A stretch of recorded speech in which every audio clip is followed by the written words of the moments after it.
Hello বন্ধুরা, আমি অজিত সরকার। আপনারা দেখছেন আমার ইউটিউব চ্যানেল আদিত্য এক্সোটিক। অনেক দিন পরে একটা ভিডিও তৈরি করতে যাচ্ছি, ড্রাগন সম্বন্ধে একটা ভিডিও। সময় সুযোগ হয় না, তাই ভিডিও তৈরি করা হয় না। আজকে কাজ করছিলাম ড্রাগন বাগানে, তখন মনে হলো ছোট্ট একটা ভিডিও তৈরি করি। তাই আজকে আমার এই ভিডিওটা আপনারা দেখবেন, আপনাদের কাজে লাগতে পারে। ড্রাগন গাছের এখন হচ্ছে আদর্শ পরিচর্যার সময়। আজকে নভেম্বর মাস শেষ হতে যাচ্ছে। এই সময়টা এসে যখন আমরা দেখছি যে ড্রাগন গাছে প্রচুর পরিমাণে নতুন ডালপালা বেরোচ্ছে, সেই ডালগুলো আগামী মরশুমে ফল আসবে। যার জন্য যে সমস্ত নতুন ডালগুলো বেরোচ্ছে, সেই সমস্ত নতুন ডালগুলোকে আমাদেরকে রক্ষা করতে হবে। এই রক্ষা করার প্রয়োজনীয়তাটাকেই মাথায় রেখে আমি একটা ভিডিও তৈরি করতে যাচ্ছি। এই দেখুন, ড্রাগনের প্রচুর পরিমাণে নতুন ডাল বেরিয়েছে। ড্রাগনে দেখুন প্রচুর পরিমাণে নতুন ডাল বেরিয়েছে। এই ডালগুলো যত সুন্দর, সুস্থ এবং সবল থাকবে, আগামী মরশুমে তত ভালো ফল আমরা পেতে পারি। এই ডালগুলোকে যদি সুস্থ এবং সবল রাখতে হয়, তো আমাদেরকে কিছু প্রোটেকশন নিতে হবে অ্যাজ এ প্রিভেন্টিভ। তো একটা কথা রয়েছে, is preventive is better than cure. তো দেখুন, এই যে ডালগুলো রয়েছে, এই ডালগুলোতে এখন সমস্যা হবে পিঁপড়ে। পিঁপড়ে, এই দেখতে পাচ্ছেন বন্ধুরা, এর মধ্যে পিঁপড়ে রয়েছে। এই পিঁপড়েগুলো গাছের ক্ষতি করতে পারে বা করে। এই পিঁপড়েটা সম্ভবত কম ক্ষতি করে, আরও অনেক পিঁপড়ে রয়েছে। সমস্ত পিঁপড়েই ক্ষতি করে। পিঁপড়ে কখনোই গাছের জন্য উপকারী নয়। পিঁপড়ে প্রত্যক্ষভাবে বা পরোক্ষভাবে গাছের জন্য ভীষণ ক্ষতিকারক। অনেক সময় পিঁপড়েরা নিজেরা কোনো ক্ষতি করে না, কিন্তু এমন কিছু অসুখের বাহক হিসাবে কাজ করে। তো এই পিঁপড়েগুলোকে আমাদেরকে আটকাতে হবে। আরেকটা সমস্যা হতে পারে, সেটা হচ্ছে লেদা পোকা। এই কচি ডালগুলোকে খাওয়ার জন্য লেদা পোকা ভীষণভাবে আক্রমণ করার একটা সম্ভাবনা থেকে যায়। যদি কখনো কোনো একটা লেদা পোকা কোনো একটা ডালের মাথা খেয়ে দেয়, সেই ক্ষেত্রে সমস্ত ডালটাই নষ্ট হয়ে গেল। মানে আপনার সমস্ত পরিশ্রমটাই বৃথা। আমরা খুব সুন্দর পরিচর্যা করছি, যত্ন করছি ভালো ফল পাওয়ার আশায়।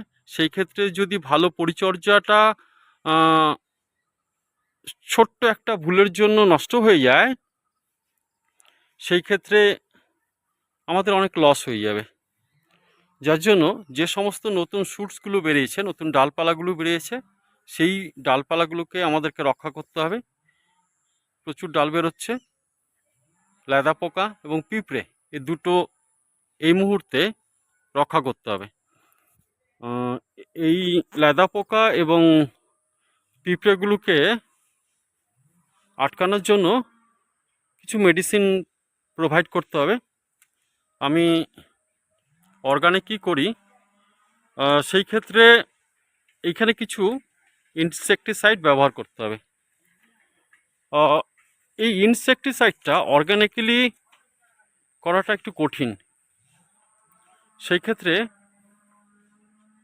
আমাকে ইনঅর্গানিক কিছু মেডিসিন ইউটিলাইজ করতে হবে।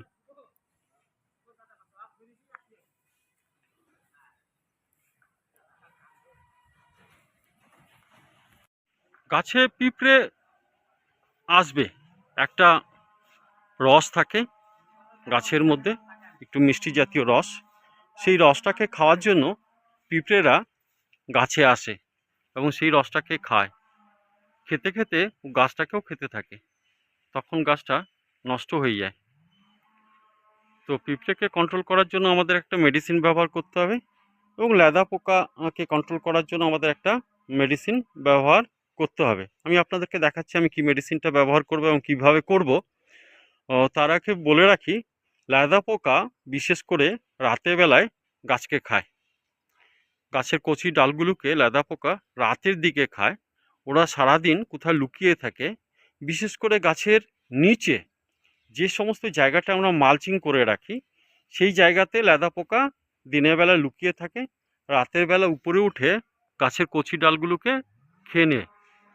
তো সেই ক্ষেত্রে এটা আমার নিজস্ব একটা এক্সপেরিমেন্ট বা আমার অভিজ্ঞতা, আমার নিজস্ব পদ্ধতি বলতে পারেন। সেক্ষেত্রে আমি এই ডালগুলো যতক্ষণ পর্যন্ত ম্যাচিউরিটির দিকে না যাবে বা ম্যাচিওর না হবে ততক্ষণ পর্যন্ত আমি মালচিং করব না। এমন ফাঁকা থেকে যাবে। কারণটা কি? লেদা পোকা যাতে কখনোই এখানটা এসে লুকিয়ে থাকতে না পারে। এই ডালটা ম্যাচুরিটির দিকে যেতে যেতে প্রায় আরও কিছুদিন সময় লাগবে।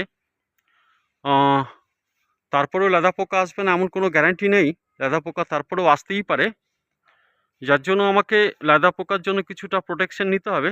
এই মুহূর্তে আমি কিছুটা প্রোটেকশন নিব, যার জন্য প্রত্যেকটা গাছ আমি পরিষ্কার রাখার চেষ্টা করেছি যাতে গাছগুলোতে কখনোই লেদা পোকা এসে আক্রমণ করতে না পারে।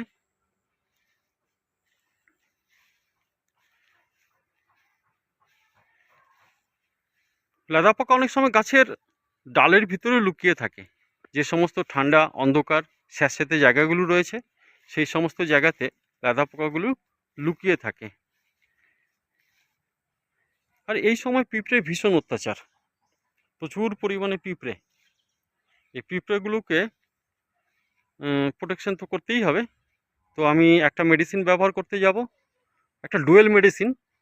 আমি আপনাদেরকে দেখাচ্ছি মেডিসিনটাকে। তার আগে আমি একটু দেখিয়ে নিচ্ছি। আমরা তো ম্যানেজমেন্ট করলাম, খুব ভালো ম্যানেজমেন্ট করলাম, এখন শুধু আমাদের অপেক্ষা ফলের জন্য। সেই ক্ষেত্রে যদি ডালগুলোকে বাঁচাতে না পারি সেই ক্ষেত্রে খুব ক্ষতি হয়ে যেতে পারে। যার জন্য এই ডালগুলোকে বাঁচানোর তাগিদাতে একটা প্রোটেকশন নেব এখন। এই দেখুন বন্ধুরা, পিঁপড়ে কোথায় কোথায় লুকিয়ে থাকে আমি আপনাদেরকে দেখানোর চেষ্টা করছি। এই দেখুন এখানটা পিঁপড়ে রয়েছে, লাল পিঁপড়ে, প্রচুর পরিমাণে লাল পিঁপড়ে রয়েছে। এই লাল পিঁপড়েগুলো যে কোনো সময় গাছের মধ্যে গিয়ে দেখানোর চেষ্টা করছি, হয়তো দেখতে পাচ্ছেন। এই লাল পিঁপড়েগুলো গাছের মধ্যে উঠে কচি ডালগুলোকে খেয়ে দিবে। একটা ডুয়েল মেডিসিন, এর মধ্যে রয়েছে কন্ট্যাক্ট বেস মেডিসিন, রয়েছে সিস্টেমিক মেডিসিন, এর মধ্যে রয়েছে প্রোফেনোফস 40% এবং সাইপারমেথ্রিন 4%। এই প্রোফেনোফস একটা সিস্টেমিক মেডিসিন, যে সিস্টেমিক মেডিসিনটা গাছের ভিতরে চলে যাবে, ভিতরে গিয়ে গাছকে প্রোটেকশন দিবে। এবং সাইপারমেথ্রিন উপর থেকে কন্ট্যাক্ট বেস হিসাবে কাজ করবে। স্পর্শ হয়ে গেলে পরেই পিঁপড়ে এবং লেদা পোকা সম্ভবত মরবে না। লেদা পোকা যেহেতু একটা সিস্টেমিক মেডিসিন ছাড়া লেদা পোকাকে মারা যাবে না।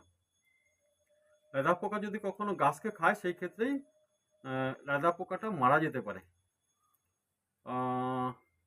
আর কন্ট্যাক্ট বেস মেডিসিনটা পিঁপড়েকে কন্ট্যাক্টে মেরে দিবে।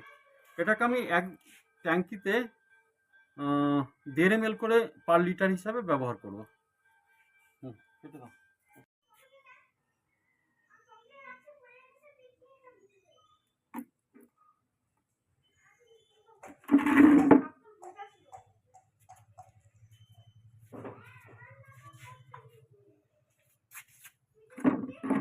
কেটে দাও, কোনো প্রয়োজন নেই।